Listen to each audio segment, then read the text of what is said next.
Emmanuel Macron is making a massive miscalculation by assuming the UK will be forced to return for another round of trade negotiations next year if 2020 ends without a deal being struck, a government insider has warned. With barely a week before the end of the transition period, the prospects of a deal are hanging in the balance, and a deadline of 11 p.m. last night set by MEPs in order for it to be ratified by the end of the year passed without any agreement. There has been little progress on the key sticking points: fishing rights, rules to protect the integrity of the bloc's single market, and the role of the European Court of Justice. Betting website sMarkets currently rates the chances of a deal at 50-50, with the odds dropping significantly in the last week.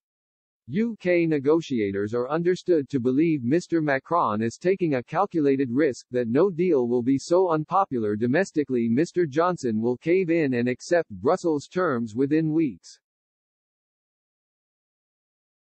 However, one source told The Telegraph, if we leave without a deal there will inevitably be criticism of the government, even though the Prime Minister has made it clear we will thrive either way.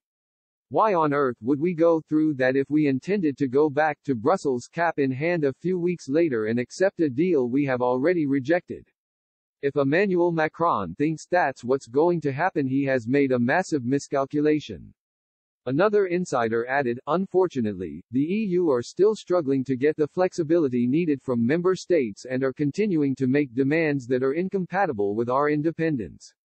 We cannot accept a deal that doesn't leave us in control of our own laws or waters. EU chief negotiator Michel Barnier tweeted yesterday, in this crucial moment for the EU-GB negotiations, we continue to work hard with David G.H. Frost and his team.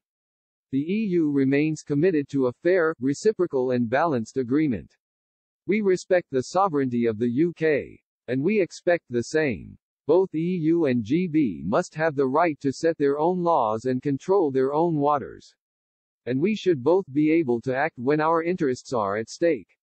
Speaking to Express.co.uk last week, Nicola, the General Secretary of the right-wing National Rally Party led by Marine Le Pen, appeared to have similar expectations with respect to the looming deadline.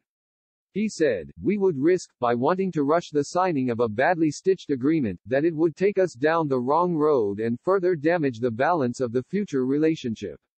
The stakes are high for both sides, let us allow ourselves time to find a compromise that is mutually beneficial.